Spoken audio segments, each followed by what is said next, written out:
เหมือนมันอับอายกลางห้องเรียนอะอยากจะมุดโต๊ะหนีไปตอนนั้นเลยมาล้อสำเนียงนักเรียนกลางห้องโดนนักเรียนที่นั่นเสยหน้ามาแล้วจ้าปึ้งมันบางทีมันแบบตบโต๊ะเผลอตบโต๊ะออกมานี่คือแบบจะมาลอกข้อสอบกันกระจายซีซัวมากเลยที่เยอรมันอะมาจ้าเพื่อนทุกคนเดี๋ยววันนี้โมจะมาแชร์ประสบการณ์การเรียนต่อต่างประเทศเนาะจากที่ฮ่องกงแล้วก็ที่เยอรมันที่มันเหมือนจะดีบ้างก็เหมือนจะบันไลโดนบูลลี่กลางชั้นเรียนจนกลายเป็นตัวตลกกลางห้องเรียนเนาะเอาจนเพื่อนทางคลาสอะรู้ว่าไอ้นี่ชื่ออะไรมาจากประเทศไหนก็มีมาแล้วเรียนลุ่งลิ่งล่วงท้ายห้องชีวิตบันไลอะเพื่อนมันมีมาหมดแล้วจุดประสงค์ที่มาแชร์ก็เผื่อเพื่อนคนไหนรู้สึกว่าคนเก่งมันเต็มโซเชียลไปหมดเพื่อนมาดูชีวิตของไอโมค่ะนะแล้วเพื่อนจะได้มีกำลังใจมากขึ้นเริ่มแรกก่อนที่โมจะไปอยู่ญี่ปุ่นประเทศแรกที่โมอยู่ก็คือฮ่องกงเพื่อนการที่ได้ไปอยู่ที่ฮ่องกงภาษาที่เขาใช้พูดหลักๆเลยมันคือจีนแคนโตนิสเนาะแต่โมคือไม่ได้ภาษาจีนเลยจ้าภาษาจีนเป็นศูนย์มากแต่ความฝันคืออยากจะทำงานในคอร์ปอเรทในบริษัทดีๆจะได้มีเงินทองเลี้ยงดูตัวเองเลี้ยงพ่อเลี้ยงแม่แต่ว่าจะทำยังไงจะทำอย่างนั้นได้มันก็ต้องเก่งภาษาใช่ไหมล่ะแต่สกิลการพูดภาษาอังกฤษเราตอนนั้นมันทำได้แค่สั่งซื้อข้าวกินเพื่อนเอาตัวรอดทั่วไปมันไม่สามารถที่จะพาตัวเองให้แบบทำตามฝันไปทำงานในบริษัทดีๆได้เนาะสัมภาษณ์มา4 ที่บงทุกที่จ้าก็รู้ตัวแหละว่าถ้ามันเป็นแบบนี้ต่อไปตายแน่ๆได้กลับไทยชัวร์ตอนนั้นโมก็เลยไปสมัครเรียนที่ Wall Street English เพื่อหลายๆคนน่าจะรู้จักดีเพราะว่ามันก็มีที่ไทยเหมือนกันใช่ไหมล่ะแล้วก็สไตล์การเรียนของโมปกติอยู่ไทยเวลาเราสงสัยตรงไหนเราจะรอจนจบคลาสแล้วค่อยไปถามครูเพราะว่าเราไม่อยากเด่นไม่อยากให้แบบเดี๋ยวเพื่อนแบบเราจะไปเขาเรียกว่าไปขัดขวางการเรียนการสอนของครูหรือเปล่าเนาะเลยรอท้ายคาบดีกว่าแต่ตอนเรียนที่ฮ่องกงที่ Wall Street เนี่ยครูเขาคิวแน่นมากเพื่อนพอสอนจบคลาสนี้เขาก็ต้องวิ่งไปสอนต่อคลาสอื่นแล้วพูดง่ายๆคือเวลาจะดื่มน้ำเวลาจะไปห้องน้ำฉี่คือไม่มีเลยสถานการณ์มันก็เลยต้องบีบบังคับให้โมเวลาไม่เข้าใจตรงไหนก็เลยต้องยกมือถามครูตอนนั้นเลยจ้าถ้ามันไม่เก็ตอะไรเนาะเพราะว่าโมตั้งใจอย่างแน่วแน่มากเลยนะว่าการเรียนภาษาครั้งเนี้ยมันจะต้องเปลี่ยนชีวิตเราให้เราสามารถย้ายสายงานในต่างประเทศได้สำเร็จเนาะว่าหยุดทำงานมาปีหนึ่งเพื่อมาเรียนภาษาอังกฤษเลยจ้าทุ่มทุนมากแล้วอย่างตอนที่เรียนภาษาอังกฤษที่นู่นเนาะช่วงแรกๆที่โมเรียนก็จะเป็นอะไรที่แบบสำเนียงไทยจ้ามากพูดไปตามที่เรียนมาจากที่ไทยเดะเพื่อนแต่กลายเป็นว่าการที่เราพูดไปแบบไม่ได้สเตรสเสียงให้มันถูกต้องสำเนียงไทยจ๋า100,000,000%อย่างเงี้ยมันกลายเป็นว่าบางครั้งครูฝรั่งเขาไม่เข้าใจสิ่งที่เราจะพูดสิ่งที่เราจะสื่อครูฝรั่งที่เขาใจดีหน่อยเขาก็จะช่วยแก้คำให้เนาะแต่ว่าถ้าเกิดว่ามันแย่หน่อยมันก็จะเป็นแบบมันมีเหตุการณ์หนึ่งที่แบบโมรู้สึกว่ามันอับอายเพื่อนมันฝังใจตอนนั้นไม่เข้าใจเลยว่ามันต้องขนาดนี้ไม่ว้าอย่างเงี้ยไอ้แค่สำเนียงเราแบบมันไม่ใช่ native speaker เดี๋ยวจะมาแชร์เพื่อนฟังก็คือตอนนั้นเป็นคลาสของครูฝรั่งผู้ชายตาอเมริกันในคลาสเนี่ยนักเรียนที่นั่งในห้องเนาะก็มีประมาณ 20-30 คนก็คือเต็มห้องไปหมดเลยระหว่างที่เขาสอนไปเนาะเขาก็เฉลยแบบฝึกหัดอะไรไปสิ่งที่เขาสอนแต่เผอิญว่าโมไม่เก็ตสิ่งที่เขาสอนมันมีข้อนึงโมก็เลยสะกิดถามเพื่อนคนฮ่องกงในกลุ่มที่นั่งใกล้ๆกันว่าแบบเธอฉันไม่เข้าใจข้อเนี้ยเธอเข้าใจหรือเปล่าแล้วแบบทุกคนที่ถามไปก็คือไม่มีใครเข้าใจเลยแล้วโมก็แบบมันผ่านไปไม่ได้นึกออกป่ะอุตส่าห์เสียตังค์มาเรียนแล้วฉันก็เลยยกมือขึ้นถามตาฝรั่งคนนี้เลยจ้าคือเนื้อความจริงๆที่ว่าถามอะไรไปจำไม่ได้แล้วนะแต่มันเป็นคำถามปกติที่ใช้เสียงสูงปลายคำถามเพื่อนมันก็ดูเหมือนเป็นการถามครูปกติทั่วไปไม่น่าจะมีอะไรใช่ไหมแต่ประเด็นก็คือพอโมถามเสร็จนางไม่ตอบคำถามโมจ้าคำตอบที่ควรจะได้จากนางกลายเป็นเสียงหัวเราะคิกคักหนีแทนลองเพื่อลองจินตนาการตามโมนะหัวเราะใส่ไม้ด้วยเพราะว่าตอนสอนคือนักเรียนเขามีหลายคนใช่ไหมห้องมันกว้างเขาก็เลยต้องมีไมค์มีลำโพงเพื่อให้เสียงมันได้ยินทั่วห้องเนาะแล้วพอโมโดนอย่างนั้นไปโมก็ไม่เข้าใจเพื่อนว่าแบบเขาถามเขาขำอะไรกับคำถามของฉันหรอหรือว่าฉันพูดไปแล้วเขาเข้าใจเป็นอย่างอื่น โมก็พยายามเนาะพยายามอธิบายคำถามให้มันเคลียร์มากขึ้นตาก็มองนางอยู่นางก็ยังหัวเราะใส่ไหมยังไม่จบแล้วนางก็พูดว่า you know Mo I love talking with you it's really funny พูดเสร็จก็หัวเราะต่อโอ้บักนี่คืออะไรไม่เข้าใจเลยแล้วเสียงที่เขาหัวเราะมันดังไปถึงประตูทางเข้าเลยนะเพื่อนพวกพนักงานต้อนรับพนักงาน receptionist อะเขาก็หันมามองโมไม่เพียงแค่นักเรียนในห้องเนาะเพื่อนคือตอนนั้นน่ะทั้งห้องอ่ะเขาก็งงเหมือนนักเรียนเขาก็งงว่ามันเกิดอะไรขึ้นทั้งห้องคือเงียบรอฟังนางพูดส่วนตัวโมเองอ่ะโมก็งงคิดในหัวเมื่อไหร่อีตานี่จะหยุดหัวเราะสักทีอะคือมันไม่ขำอย่างนี้โมก็เลยถามเขาไปว่าhow come I don't get it เนี่ยแล้วมาตลกฉันทำไมอย่างเงี้ยก็ตอบมาหน่อยได้ไหมอย่างเงี้ยนางก็เลยตอบกลับมาว่าสำเนียงโมอ่ะมันตลกเวลาพูดเธอทำเสียงสูงปลายคำถามเนี่ยแล้วขนาดตอบคำถามโมอ่ะเขาก็ขำไม่หยุดโมก็ฟังแล้วก็ประโยคคำถามที่เราถามแบบไม่แน่ใจในคำตอบอ่ะไม่ใช่ประโยคคำถามที่เรามั่นใจในคำตอบอยู่แล้วถามแบบนี้มันก็ถูกต้องแล้วไม่ใช่หรอใช่ไหมโมก็พูดตอบนางไปพูดแบบให้เสียงมันดังหน่อยให้เพื่อนคนอื่นเขาได้ยินด้วยอ่ะพอพูดเสร็จนางก็ไม่ตอบอะไรจ้าแล้วก็คือยังไงข้ามคำถามของโมไปเฉยในขณะที่ตัวเองก็ยังหัวเราะคิกคักต่อแล้วก็แบบยักไหล่อย่างเงี้ยเหมือนไม่มีอะไรเกิดขึ้นน่ะคือแบบตอนนั้นน่ะโมก็หันไปมองบรรยากาศรอบๆใช่ไหมหันไปมองเพื่อนรอบๆห้องคือสบตากับทุกคนเลยอ่ะคือเขาหันมามองฉันเป็นตาเดียวเลยเพื่อนความรู้สึกตอนนั้นน่ะไม่รู้ว่ามันคืออะไรนะแต่มันรู้สึกแบบไม่ชอบมากๆรู้สึกเหมือนมันอับอายกลางห้องเรียน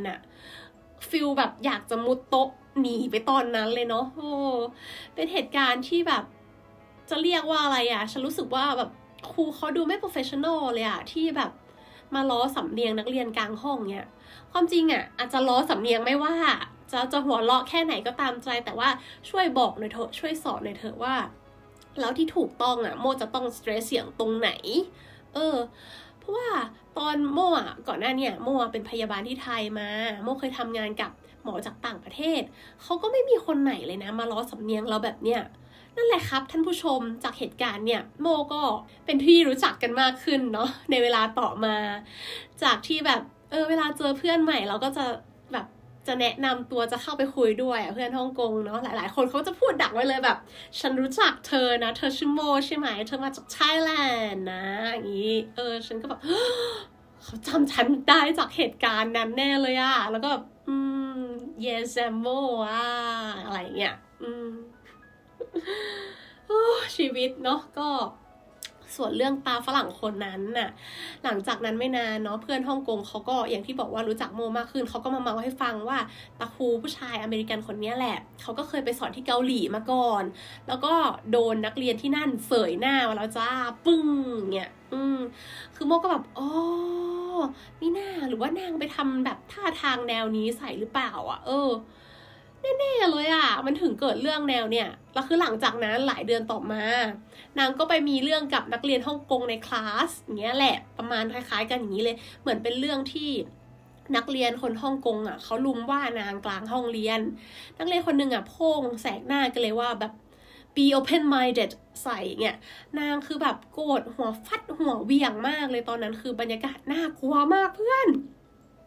ดูออกเลยว่านางโกรธแล้วอีโมคือไปอยู่ในสถานการณ์นั้นอีกแล้วจ้าเพื่อนนึกภาพตามนะคือโมนั่งอยู่แถวหน้าสุดตรงกลางระหว่างอีตาครูฝรั่งคนเนี่ยกับแก๊งนักเรียนคนฮ่องกงที่กำลังลุมว่านางนักเรียนนั่งตรงนี้ครูฝรั่งนั่งตรงนี้ต่างคนต่างพูดเสียงดังเสียงดุข้ามหัวโมไปข้ามหัวโมมาเนี่ยแล้วคนฮ่องกงเพื่อนเขาดุนะตอนนั้นคือกลัวมากว่าจะมีเรื่องกันแต่ที่ฮ่องกงคือมันต่อยกันไม่ได้ไงเพื่อนเพราะว่าค่าปรับมันแพงเนาะคนส่วนใหญ่ก็เลยได้แต่ด่ากันจ้าเนี่ยแหละก็คือทั้งหมดทั้งมวลแห่งความวุ่นวายที่เริ่มต้นเนาะตอนที่ช่วงที่เรียนภาษาอังกฤษแล้วก็อยู่ต่างประเทศก็คือฮ่องกงเป็นที่แรกเหมือนแบบเป็นอะไรที่บ้าบอมากเพื่อนหลังจากนั้นจ้าเวลาผ่านไป1 ปีเราก็เริ่มมั่นใจในสกิลภาษาอังกฤษของเราละโรงเรียนเลยโรงเรียน coding bootcamp ก็คือเหมือนการ coding programming เพื่อนอันเนี้ยก็คือยังอยู่ฮ่องกงเหมือนเดิมนะตอนเรียนที่ Wall Street มันแค่โดนบูลลี่จากคนคนเดียวไง แต่นี้คือเพื่อนไม่คบด้วยเลยสักคนจ้าเรียนหนักมากพยายามหนักมากแต่ครูมาบอกว่าเธอเรียนไม่จบแน่คิดดูเป็นเพื่อนจะทำยังไงเธอล้างท้ายนะอย่างเงี้ยตอนนั้นคลาสที่โมไปเรียนมันเป็น private group เนาะก็มีนักเรียนแค่6 คนวันแรกที่ไปเรียนครูเขาก็ให้แนะนำว่าตัวเราเป็นใครมาจากไหนแบบอยากให้เพื่อนรู้จักเรามากขึ้นน่ะจำได้ว่าไอ้เพื่อนที่แนะนำตัวไป5 คนนะเพื่อนคนแรกจบมาจากแคนาดาไฮสคูลที่เดียวกับคนอาจารย์คนสอนเลยส่วนที่เหลืออีก4 คนคือโตมาจากที่อเมริกาทุกคนคือแบบพูดแบบเหมือน native speaker หมดเลยแล้วคือมีแต่โมคนเดียวที่แบบดูงกดูเงินเนี่ยแต่ก็คือปลอบใจตัวเองว่าแบบอุตส่าห์หยุดทำงานไปเรียนภาษาอังกฤษ1 ปีเต็มแบบมันต้องรอดดิวะมันไม่น่าจะเป็นอุปสรรคในการคบเพื่อนในการเรียนหรอกใช่ไหมแต่พอเรียนไปสักพักเริ่มรู้สึกตัวละมันไม่เหมือนกับที่เราคิดไว้นี่เวลาคุยภาษาอังกฤษกับเพื่อนศัพท์แสแลงคือมันมาเยอะมากที่โรงเรียนเขาไม่สอนศัพท์แบบเนี้ยตอนที่โมเรียนวอลสตรีทคุยกันทีเหมือนเพื่อนเขาปรับความเร็วขึ้นเป็นคูณ2 เท่าอย่างเงี้ยเพื่อนแล้วเขาก็เล่นมุกที่แบบโมไม่เก็ตนึกออกป่ะเขาก็จะหัวเราะกันท้องแข็งท้องแห้งหลังโยกเยกกันไปหมดส่วนไอโมก็คือทำหน้างงๆเด๋อๆดาๆเหมือนแบบคือเขาเหมือนโตมาแบบมีวัฒนธรรมร่วมกันนึกออกมามีการ์ตูนที่ชอบดูภาษาอังกฤษเหมือนกันเนี่ยอย่างเด็กที่จบแคนาดาที่เดียวกับครูเนาะเขาก็จะคุยกับครูว่าคิดถึงสมัยเรียนเนาะครูคนนั้นยังสอนอยู่ไหมเฟสติวัลนู้นเป็นอย่างงู้นเฟสติวัลนี้เป็นอย่างนี้ชอบมากก็คือพูดอันนั้นอันโน้นไปเขามีแบ็คกราวด์ที่คล้ายๆกันนะเพื่อนตอนที่แบบโมฟังเขาพูดในหัวก็คือคิดแบบอิจฉาอยากคุยอยากมีส่วนร่วมกับเขาแต่ก็แบบเอาจริงคือไม่รู้นะว่าความอิจฉานั้นมันแสดงออกมาทางสีหน้าหรือเปล่าก็คือแบบอยากจะเป็นส่วนหนึ่งของเขาไม่รู้ต้องทำยังไงแล้วช่วงตอนพักกินข้าวเนาะที่นั่นก็จะรวมกลุ่มกันกินข้าวแล้วก็จะมีการคุยแบบว่าเรียนจบแล้วเธออยากจะไปเที่ยวที่ไหนอารมณ์แบบให้รางวัลตัวเองเพราะว่าคนฮ่องกงด้วยความที่ประเทศเขาเล็กมากๆแต่ประเทศเขาฝรั่งมาลงทุนที่นี่เยอะเนาะมันเป็น financial hub คนเขารวยคนเขามีกระตังเพื่อนเขาก็เลยนิยมไปเที่ยวที่ต่างประเทศกันแล้วตอนนั้นเองเพื่อนโมคนแรกเขาก็เปิดประเด็นขึ้นมาเลยอยากไปเที่ยวประเทศไทยจังเลยเที่ยวง่ายประเทศสวยราคาอาหารไม่แพงมากฉันนี่ชอบฉันเลิฟประเทศไทยมากเลยอย่างงี้พูดไปก็ยิ้มไปฉันก็รู้สึกก็ดีกำลังจะพูดต่อมีเพื่อนคนนึงฉึกข้ามหน้าบอกว่าเธอประเทศไทยเนี่ยนะเธอจะไปเธออยากไปเธอไม่กลัวหรอมันไม่ปลอดภัยนะมีข่าวพึ่งลักพาตัวเกิดขึ้นบ่อยๆฉันว่ามันน่ากลัวแล้วคือช่วงนั้นเพื่อนมันมีข่าวจากคลั่งที่ไปบุกเนสเซอรี่แล้วคือข่าวนั้นมันดังมากดังแบบทั่วเกาะฮ่องกงเลยมีแต่คนพูดถึงเรื่องนี้เนาะพอเราได้ยินเราก็ทำหน้าแบบเริ่มทำหน้าไม่ถูกละเพื่อนอีกคนมาเล่าต่อว่าเนี่ยได้ยินข่าวกระเทยไทยมาขายบริการที่ฮ่องกงแล้วก็โดดหนีทางหน้าต่างไหมแล้วก็แบบเนี่ยเปิดคลิปยื่นมาให้ดูอย่างนี้เลยจ้าโชว์ให้ทุกคนในวงดูคือในคลิปเพื่อนคลิปนี้มันเป็นไวรัลทั่วเกาะฮ่องกงมากเลยนะจริงๆคือในคลิปมันเป็นผู้หญิงผมยาวคือเขาเป็นกระเทยเนาะเขามารู้ทีหลังว่าเป็นเลดี้บอยเขาใส่ชุดนอนสีชมพูแบบบางเซ็กซี่กำลังปีนหนีออกมาทางหน้าต่างชั้น 1ก็คือคนฮ่องกงแถวนั้นที่เขาอยู่เขาหยิบมือถือขึ้นมาถ่ายไว้ได้แล้วคือแบบคนเต็มไปหมดเจ๊คนนั้นเจ๊กระเทยที่แบบใส่ชุดนอนเซ็กซี่สุดท้ายเขาก็คือพยายามปีนหนีทางหน้าต่างแต่ว่าสุดท้ายมันล้มก้นกระแทกมาที่ชั้น 1ที่พื้นดังแอกเนี่ยเพื่อนอีกคนเขาก็มาพูดว่าคนไทยเข้ามาขายบริการที่ฮ่องกงเยอะมากอันดับ 1คือจีนมาจากแผ่นดินใหญ่อันดับที่ 2คือคนไทยเพื่อนบอกเมื่อก่อนเพื่อนก็เคยแบบไปใช้บริการสาวไทยนะสาวไทยมาขายที่ฮ่องกงเนี่ยแล้วคือแบบสาวไทยเอาใจเก่งเนี่ยไปบ่อยจนทำไมนับเลขได้เลข1ถึงเลข10นับได้หมดเลยแล้วก็แบบรู้ได้ว่าทักษิณคือใครอย่างเงี้ยฟังแล้วแบบปวดหัวก็คือเราก็แบบห่อหมกไปแหละนึกออกป่ะมันก็เป็นเรื่องจริงเนาะเถียงไม่ได้แต่แบบคนเราปกติหัวข้อสนทนามันจะต้องเป็นเรื่องที่แบบสไปซี่ขนาดนี้เลยหรอเราก็แบบก็ยิ้มแห้งๆก็พูดไปแบบฉันเข้าใจที่เธออธิบายมาเนี่ยอย่างเรื่องจ่าคลั่งมันแบบมันไม่ใช่เรื่องปกติที่เกิดขึ้นในไทยนะเธอมันไม่ได้เกิดขึ้นบ่อยๆแบบอันที่จริงประเทศไทยมันไม่ได้น่ากลัวขนาดนั้นเธอมันแบบมันยังไปเที่ยวได้อยู่แหม ส่วนเรื่องการเรียนโคดดิ้งเนาะช่วงแรกอาทิตย์แรกๆอ่ะมันก็ยังไม่เท่าไหร่เพื่อนมันก็ยังชิลๆแล้วก็ยังยิ้มได้หัวเราะได้แต่ว่าเหมือนยิ่งเวลาผ่านไปอ่ะเรียนไปได้กลางๆคอร์สอ่ะความกดดันมันก็แบบทวีคูณขึ้นอ่ะจากแบบ1 เท่าอ่ะเป็น3 เท่าเป็น5 เท่าเนี่ยปกติคนจีนเขาผิวดีใช่ไหมคนฮ่องกงอ่ะหน้าเพื่อนแต่ละคนนี่คือโซมากแบบเห็นแล้วตกใจอ่ะจากผิวใสกิ๊กแบบตูดเด็กอ่ะคือกลายเป็นแบบใต้ตานี่คือแบบลึกโบดำเลยอะแบบคนไม่ได้นอนอะเพื่อนเรียนผ่านไปแค่2 ชั่วโมงเพื่อนที่นั่งตรงข้ามโมอะซัดกาแฟไปแล้ว4 แก้วหลังจากเรียนไปได้2 อาทิตย์ก็ถึงเวลาแบบต้องพรีเซนต์โปรเจกต์แรกละเหมือนเป็นการแบบทบทวนความรู้ที่เรียนมาเนาะคือไอบูตแคมป์เนี่ยที่เรียนของโมก่อนที่จะเข้าคลาสจริงเนี่ยเขาจะให้เนื้อหาแบบฝึกหัดมาเป็นปึกๆอ่ะแบบฝึกหัดออนไลน์ให้เรามาเตรียมตัวอ่านเองเรียนด้วยตัวเองก่อนเนาะพอถึงคลาสเรียนจริงมันจะได้ไม่เวอให้มาล่วงหน้าประมาณ2 เดือนกว่าๆมั้งฉะนั้นน่ะโมก็อ่านมาแล้วโมก็ค่อนข้างมั่นใจไงว่าก่อนที่จะมาสมัครเรียนที่นี่เอาจริงๆก็คือช่วงที่เรียนภาษาอังกฤษก็เรียนเขียนโค้ดมาด้วยตัวเองประมาณปีกว่าแล้วอะแต่วันที่ตาสว่างก็คือวันที่พรีเซนต์งานเลยเห็นผลงานเพื่อนแล้วแบบโอ้โหผลงานโมนี่คืออย่างกับเด็กอนุบาลไปเลยเพื่อนอารมณ์ไปสู้กับเด็กป.ตรีอะจำได้ว่าตอนถามเพื่อนว่าเธอโปรเจกต์ของเธอแบบทำประมาณไหนแทบจะทุกคนบอกว่าแบบของฉันนะทำง่ายๆไม่ซับซ้อนอะไรหรอกแต่พอแบบวันพรีเซนต์จริงเนี่ยมันเหมือนอยู่คนละโลกเลยอะเห็นแล้วมันแบบโอ้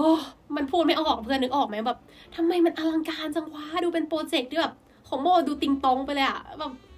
แล้วมันก็อดเปรียบเทียบไม่ได้เนาะมันก็เศร้าอะแล้วนี่แค่โปรเจกต์แรกเลยนะเพื่อนมันทำไมมันทำอลังการมันทำดีจังวะเข้าใจแจ่มแจ้งชัดเจนเลยว่าคนที่นี่มันแบบมาตรฐานสูงมากการแข่งขันมันสูงเนาะแล้วหลังจากการพรีเซนต์จบไปครูก็เรียกไปประเมินโปรเจกต์คล้ายๆอารมณ์แบบเข้าห้องดำหลายคนน่ะโมคิดในใจโดนจวกเละชัวก็เตรียมใจไว้เนาะผลงานมันแบบมันชัดเจนขนาดนี้ว่ามันเป็นเด็กอนุบาลน่ะแล้วพอถึงคิวโมก็เดินเข้าไปในห้องดำนั้นจ้านั่งตรงข้ามกับครูพยายามแจกยิ้มใจดีสู้เสือไว้ก่อนแล้วจากนั้นที่คิดไว้ไม่ผิดเลยเจอเข้าไปแบบรัวครูบอกว่าแบบถ้าเธอไม่ถามไม่เข้าหาฉันไม่พยายามให้มากกว่านี้นี่คือแบบลังท้ายแน่ๆอ่ะเธอต้องทบทวนให้หนักกว่านี้บลาคือตอนครูพูดโมก็ยิ้มรับพยักหน้าก้มหัวพยักหน้าตลอดแต่ว่าระหว่างทางที่นั่งรถไฟฟ้ากลับบ้านเพื่อนหลังจากที่เลิกเรียนแล้วน้ำตาแตกกลางทางเลย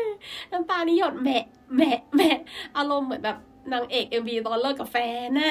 ตอนนั้นจำได้ว่าหลังจากเรียนผ่านไปเนาะประมาณเกือบ4 เดือนคือมันก็จะวนลูปไปเรื่อยๆเพื่อนเหมือนเรียน2 อาทิตย์แล้วก็ทำโปรเจกต์อีก2 อาทิตย์แล้วก็พรีเซนต์ชีวิตคือมันตึงมากช่วงนั้นถามว่าอ่านหนังสือหนักแค่ไหนก็คือตอนนั้นนอนตี 5บางทีแบบแย่ๆหน่อยก็คือ6 โมงเช้านอนได้ 2-3 ชั่วโมง8 โมงครึ่งก็คือต้องลุกไปอาบน้ำขึ้นรถไฟไปเรียนแล้วจ้าคือชีวิตมันแบบวนลูปไปอย่างเงี้ย1 ปีเต็มสภาพตอนนั้นคือแบบเหมือนศพเดินได้แล้วพอแบบเรานอนน้อยอารมณ์มันสวิงเนาะมันฟักตัวเองอย่างเงี้ยช่วงนั้นชีวิตเหมือนแบบดิ่งลงเหวเพื่อนเครียดร้องไห้เหมือนแบบคนจะเป็นบ้าร้องไห้เหมือนแบบเราจะแตกสลายเรื่องเรียนเรื่องอะไรอย่างมันเครียดมากเลยนะแล้วยิ่งเอาตัวเองไปเปรียบเทียบกับคนที่มาตรฐานสูงเนาะมันยิ่งแบบส่งผลกระทบทางใจเนาะกับเรามากๆสุขภาพใจมันย่ำแย่แบบสุดๆตอนนั้นคือแบบด้อยค่าตัวเองตลอดนะถามตัวเองว่าแบบก็ต่อให้พยายามแค่ไหนเราก็เก่งไม่เท่ากับคนอื่นสักที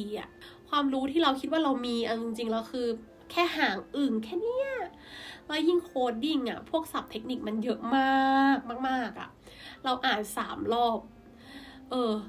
บางทีกว่าจะเข้าใจ3 รอบเลยเพื่อนส่วนเพื่อนคนอื่นที่เขาจบจากอเมริกาเขาอยู่แคนาดามาเขาชิลค่ะอ่านรอบเดียวก็คือเข้าใจแล้วอย่างตอนทำโจทย์ในห้องเรียนมันอ่านโจทย์เสร็จปุ๊บมันยิ้มปั๊บมันดีดนิ้วเงี้ยพูดวิธีทำออกมาเป็นฉากแล้วก็แบบโมก็ฟังแล้วแบบเฮ้ยทำไมเขาดูเกิดมาแล้วก็แบบฉลาดเลยดูแบบไม่ต้องใช้ความพยายามไม่ต้องตะเกียกตะกายเวอร์แบบโมเลยช่วงเวลาอย่างเงี้ยมันก็ดำเนินมาเรื่อยๆเนาะเราก็อดทนจนมาถึง Final Project ค่ะอีกแค่แบบอึดใจเดียวเท่านั้นเพื่อนโปรเจกต์สุดท้ายละเราก็จะเรียนจบแบบเป็นทางการก็เค้นเอาแบบ พลังกายพลังใจทั้งหมดทั้งมวลที่มีอ่ะแล้วช่วงนี้ก็คือเป็นอะไรที่ซึ้งใจมากว่าตอนนั้นน่ะโมบอกเพื่อนคนที่นั่งข้างๆอ่ะตอนนั้นเราแลก IG กันไงบอกไปว่าแบบพอฉันสู้ไม่ไหวแล้วฉันหมดแรงจริงๆแบบพูดว่าตอนนั้นพูดว่า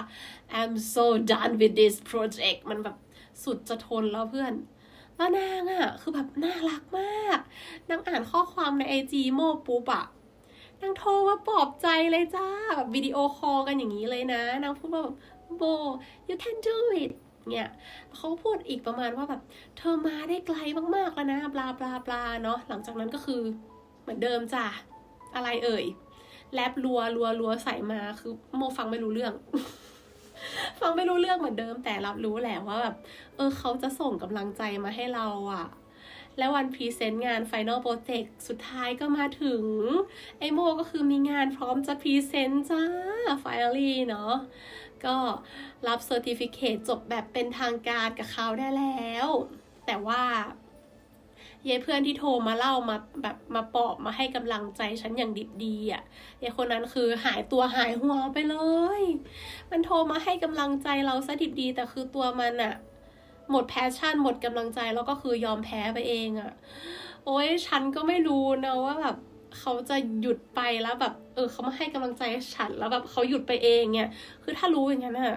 ฉันก็จะแบบประคับประคองให้มันจบไปด้วยกันน่ะเสียดายมากเพราะว่าแบบ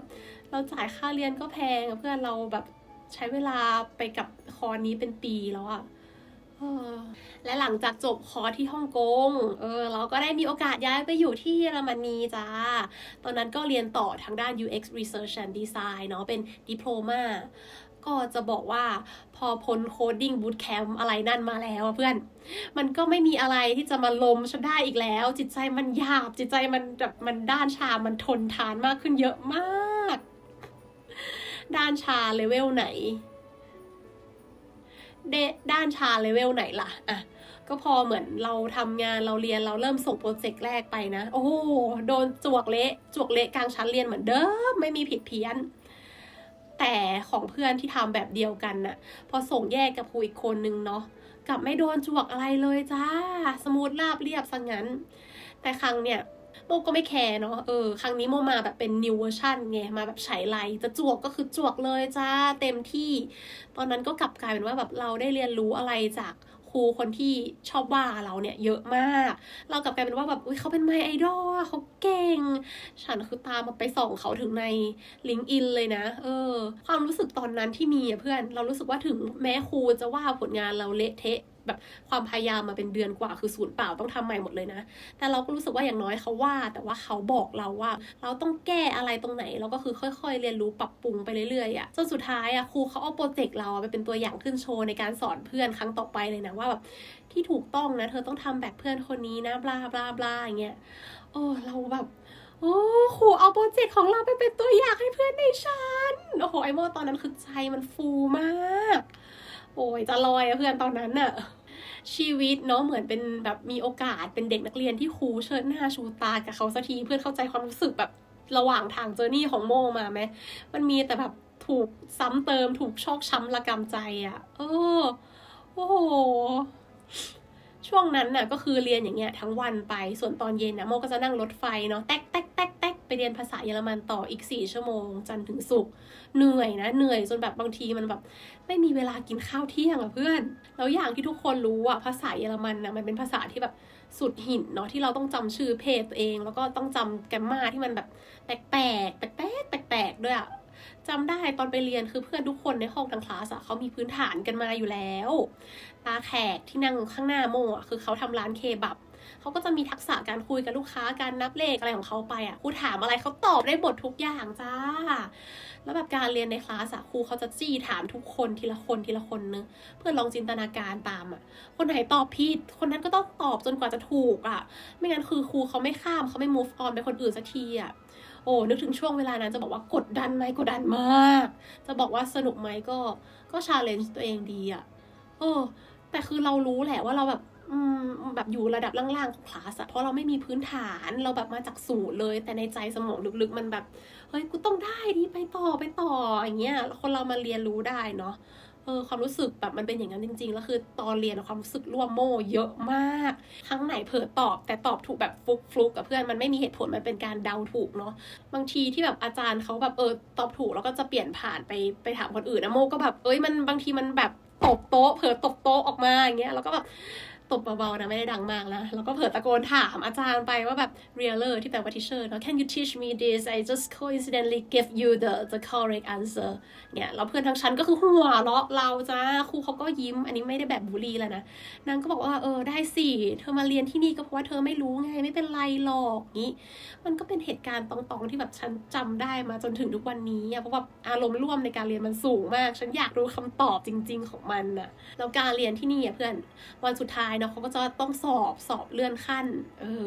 ก็จำได้ว่าพอเห็นข้อสอบแล้วคือลมแทบจับเพราะข้อสอบคือมันไม่มีกากบาทเลยอะงงแล้วคืออันเนี้ยถ้าให้เทียบมันก็คือระดับชั้นอนุบาลเตรียมอนุบาลน่ะข้อสอบเป็นแบบเป็นเอเซ่เป็นเรียงความแต่งประโยคทุกหน้างงมากแบบเฮ้ยแล้วคะแนนมันจะได้ไหมเนี่ยแล้วฉันแบบต้องอับอายแค่ไหนอะตอนนั้นก็พยายามตั้งสติเนาะค่อยๆทำไปอย่างเงี้ยใจลมๆค่อยๆทำไปทีละนิดสักพักหนึ่งเพื่อนอินเดียข้างๆสะกิดขอลอกข้อสอบหน่อยเราก็แบบเฮ้ยไม่ใช่ว่าแกเก่งกว่าข้าเหรอวะในคลาสเนี่ยแกตอบครูรัวเลยอะตอบถูกด้วยอะแต่ก็ไม่ว่าอะไรนะก็แบบก็เลื่อนกระดาษข้อสอบไปข้างๆเนาะพอให้เขาเละข้อสอบเราเห็นไม่ว่าอะไรสักพักนึงตาแขกที่นั่งข้างหน้าหันมากระซิบบอกว่าจะขอลอกอีกคนนึงจ้าแล้วคือแบบตอนนั้นโมกลัวโดนปรับตกมากแต่ถ้าไม่ให้ก็คือแบบเดี๋ยวเพื่อนจะไม่คบเราเปล่าวะเขาเป็นคนดีฉันก็อยากช่วยเหลือเนาะก็เลยหยิบกระดาษข้อสอบของตัวเองไปให้ทั้งใบอ่ะใจก็ภาวนาแบบว่าอย่าให้เพื่อนลอกข้อที่มันผิดนะเพราะว่าที่โมทำไปก็ไม่ได้มั่นใจขนาดนั้นเพื่อนนึกออกปะนี่2คนที่ขอลอกก็ไม่ค่อยเท่าไหร่ใช่ไหมพอถึงเวลาใกล้จะหมดเวลาทำข้อสอบละโมก็เตรียมไปจะไปส่งใบข้อสอบให้กับครูตาที่มาจากประเทศอะไรสักอย่างหนึ่งสถานเหมือนแบบคีร์กิสถานหรือเปล่านะจำไม่ได้กระซิบกระซาบจะขอลอกอีกคนจ้าคือตลกมากนึกว่ามีแต่เด็กไทยที่ขอลอกข้อสอบกันนี่คือแบบจะมาลอกข้อสอบกันกระจายซีซัวมากเลยที่เยอรมันน่ะแต่คือจังหวะนั้นน่ะตาคนเนี่ยคือเขานั่งห่างจากครูแค่2แถวหน้าไงมันจะมาลอกข้อสอบอะไรฉันแบบนี้ไม่ได้ใครจะไปให้ลอกใครจะกล้าใช่ไหมโมกเลยตอบว่าแบบ I'm not sure whether it's correct แบบก็พูดไปว่าแบบไม่แน่ใจว่ามันจะถูกหรือเปล่านะคำตอบเนี่ยตอนพูดก็คือยกกระดาษข้อสอบขึ้นมาเนี่ยคือแบบถ้าเขาเห็นก็ลอกไปเนาะแล้วแต่บุญแต่กรรมแต่สายตาของเขาแล้วกันว่าจะดีแค่ไหนแล้วแบบหลังจากนั้นพอยกกระดาษข้อสอบลงก็คือแบบหันไปสบตากับอาจารย์พอดีจ้าแบบตูจะบ้านั่นแหละแต่โชคดีที่แบบแกก็ไม่ว่าอะไรเนาะแต่ก็ทำเสียง อะไรเงี้ยต่อไปวันถัดมาก็คือวันสุดท้ายของแท้แล้วเป็นวันที่เราแบบเขามาเฉลยคะแนนเพื่อนตอนนั้นวันนั้นเนี่ยมันเป็นวันที่มีความรู้สึกแบบความสำเร็จนี่มันช่างหอมหวานดีแท้ค่ะคะแนนออกมา93เต็ม100อีเมนี่ปลื้มปริ่มใจมากก็คือครูแกมีการมาแซวด้วยนะเรียกชื่อโมกลางห้องเลยถามโมแบบเธอพอใจกับคะแนนครั้งนี้ไหมอย่างนี้แต่อีนี่ไม่ตอบค่ะก็ถามครูกลับไปว่าแบบถามทำไมอย่างนี้ฮีก็ไม่ตอบฮีหัวเราะแบบขำฉันแทนก็น่ารักอ่ะแบบฮีแบบชอบช่วยเหลือเนาะเนี่ยแหละก็เป็นแบบช่วงชีวิตที่เหมือนชีวิตเป็นโรลเลอร์คอสเตอร์เพื่อนขึ้นสุดลงสุดแบบจริงๆจังๆเลยอะเรียนต่อบางทีก็เครียดเนาะแต่ว่าถ้าหลังจากที่เราปรับตัวได้แล้วอะมันก็จะค่อยๆผ่อนลงไปเรื่อยๆอะและสิ่งที่โมตกผลึกอย่างหนึ่งก็คือการเรียนต่างประเทศถ้าเกิดว่าเราขี้อายเราหน้าบางเนี่ยมันไปต่อไม่ได้โมก็พยายามจะทำทุกวิถีทางให้มันเรียนจบเนาะและผลมันก็คุ้มค่าแหละเพราะว่าตอนนี้โมสามารถเปิดบริษัททำเว็บไซต์เนาะรับทำเว็บไซต์รับทำระบบต่างๆเช่นระบบในโรงพยาบาลจัดการหลังบ้านเช่นทำเว็บไซต์จัดการบ้านพักคนชราที่ช่วยให้ธุรกิจเติบโตได้ลดการใช้เอกสารเป็นปึกๆช่วยในการจัดการหลังบ้านก็ถ้าเกิดว่าใครสนใจนะคะขายของหน่อยสามารถติดต่อมาได้ตรงลิงก์นี้นะจ๊ะชื่อว่า waridentech.com นะรับประกันงานให้1 ปีเต็มเลยก็เดี๋ยวลดให้ 10% ถ้าใครบอกว่ามาจากคลิปโมนะจ๊ะโอเคเพื่อนวันนี้ก็แวะมาแชร์ประมาณนี้แหละหวังว่าจะช่วยให้แบบเพื่อนหลายๆคนที่กำลังท้ออยู่อ่ะเพื่อนหันมาทางโมนะจ๊ะฉันก็เป็นหนึ่งในนั้นเหมือนกันเราเป็นเพื่อนกันได้ก็วันนี้ก็ไปก่อนนะจ๊ะบ๊ายบาย